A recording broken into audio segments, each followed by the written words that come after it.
যে কাজ আমাদের পাড়ায় গত 40 বছরেও হয়নি সেই সব কাজ এবার আমাদের পাড়ায় হতে চলেছে। তবে পাড়ার কারো আপত্তি না থাকলে আমাদের কিন্তু আপত্তি ছিল। রোজকার মতনই ঘুম থেকে উঠে আগে বাসি কাজগুলো সেরেছি, আর তার সাথে রান্নাঘরটাও পরিষ্কার করে নিয়েছি, আর তারপর ফ্রেশ হয়ে রান্নার জলটাও নিয়ে চলে এসেছি। আর প্রত্যেকদিন সকালে তো আমরা রুটিই খাই, তবে কাল রাতে আমি ভেবে রেখেছিলাম আজ সকালে আমি একটু আলু পরোটা বানাবো। তাই সবার প্রথমে আগে প্রেসারে আলুগুলো সেদ্ধ হতে বসিয়ে দিলাম, আর এদিকে আটা মেখে নিয়েছিলাম। রান্না বান্না আমি খুব একটা ভালো পারি না, ইউটিউব থেকে কিছু কিছু রেসিপি আমি শিখেছি, আবার সেই রেসিপিগুলো অ্যাপ্লাই করার সময় আমি নিজে থেকে কিছু উপকরণ অ্যাড করে দিই। এইভাবেই কিন্তু আমি রান্না বান্নাগুলো করি। তবে আজকের আলু পরোটাটা কিন্তু আমি আটা দিয়েই করব, তাও আবার গমের আটা, কারণ শুধুমাত্র খেলে তো আর হবে না, শরীরকেও কিন্তু সুস্থ রাখতে হবে। আলুর পুরটা ঢুকিয়ে এক এক করে পরোটাগুলো আমি ভেজে নিয়েছি, তবে আমার কিন্তু আলুর পুরটা একটু বেরিয়ে গেছিল। যাই হোক, এদিকে আলুর পরোটাগুলো ভেজে কিন্তু তিনজনেই বসে পড়েছিলাম খেতে। আমার বর যদিও বা নিয়ে যাবে প্যাকিং করে, তবে তখন একটা মাত্র পরোটা খেয়েছিল। আলুর পরোটা ঘরে বানালে কেউ আর আমরা ধৈর্য ধরতে পারি না। যাই হোক, ও একটা পরোটা খেয়ে ওর টিফিন নিয়ে ও চলে গেল অফিসে, আর আমাদের কিন্তু তখনও খাওয়াই হয়নি। আমি সকালে টিফিন রেডি করতে করতে ছেলেকে রান্নাঘরেই পড়তে বসিয়েছিলাম, কারণ অন্য ঘরে পড়তে বসলে ও বসেই থাকে, ওকে চোখের সামনে না বসালে ও পড়তেই চায় না। সকালের খাওয়া দাওয়া কমপ্লিট করে কাজ বাজগুলো সেরে আমি গেছিলাম স্নান করতে, আর ওই সময়তেই শুনলাম বাইরে খুব চেঁচামেচি হচ্ছে। আর তখনই বাইরে বেরিয়ে দেখি আমাদের বাড়ির ঠিক মাঝখানে যেখানে আমি কাপড় শুকাতে দিই সেইখানে গর্ত খুঁড়ছে। আর এই দেখে আমার প্রচন্ড মাথা গরম হয়ে গেছিল। আমি তো কিছুতেই আমার বাড়ির সামনে খুঁড়তে দেবো না, আর আমার শাশুড়ি মা আজকে বাড়িতেই ছিল। শাশুড়ি মা তো প্রথমে দেখেও কিছুই বলেনি, তবে আমি যেহেতু বাড়ির বউ, আমি মনে করি আমারই কিন্তু বরাবর অধিকার আছে কিছু বলা। আমি তো পাড়া প্রতিবেশী এমনকি প্রধান সবাইকে বলেছি, তবে শাশুড়ি মা যেহেতু গার্জিয়ান, উনাকে তো বলতেই হবে। তাই আমি বরকে বলেছিলাম শাশুড়ি মাকে ফোন করে যেন বলে এই ব্যাপারে কিছু বলতে।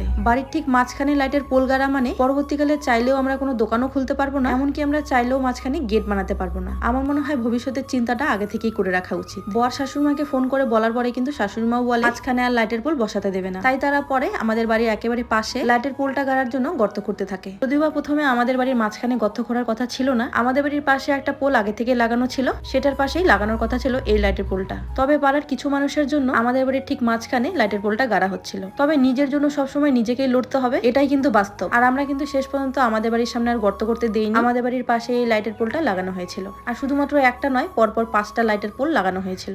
আমাদের পাড়ার প্রত্যেকটা রাস্তায় এমনকি ছোট ছোট গলিতেও লাইট দেওয়া হয়েছিল, যেটা কিন্তু গত 40 বছরেও হয়নি। এতদিন ধরে কিন্তু আমাদের পুরো পাড়াটাই অন্ধকারেই ছিল, আর আমাদের পাড়াতেই প্রথম লাইট দিয়েছে, আর আমরা কিন্তু তাতে সত্যি ভীষণ খুশি। আর আস্তে আস্তে পাড়ার এইভাবে উন্নতি হলে সবারই কিন্তু ভালো লাগে। আমাদের পাড়াতে আগে থেকে পাকা ড্রেন, পাকা রাস্তা সবটাই ছিল, শুধুমাত্র লাইটের ব্যবস্থাই ছিল না। তবে একটা সমস্যা এখনো থেকেই গেছে, সেটা হলো জলের সমস্যা। খাবার জল কিন্তু আমাদের অনেক দূর থেকেই নিয়ে আসতে হয়। যাই হোক, ওদিকে সমস্ত সমস্যার সমাধান হয়ে গেছে, আর এদিকে আমি ঘরে এসে রান্না বান্নাগুলো কমপ্লিট করে নিয়েছি। রাতের বেলাতে কিন্তু পাড়ার সমস্ত দোকানের লাইট বন্ধ হয়ে গেলে পুরো পাড়াটাই কিন্তু ঘুটঘুটে অন্ধকার হয়ে যায়। তবে আজকে লাইট দেওয়াতে অন্ধকারটা কিন্তু দূর হয়েছে। আর এই আলোতে আমার ছেলেও দেখি রাতে তার বন্ধুদের সাথে ব্যাডমিন্টন খেলছে।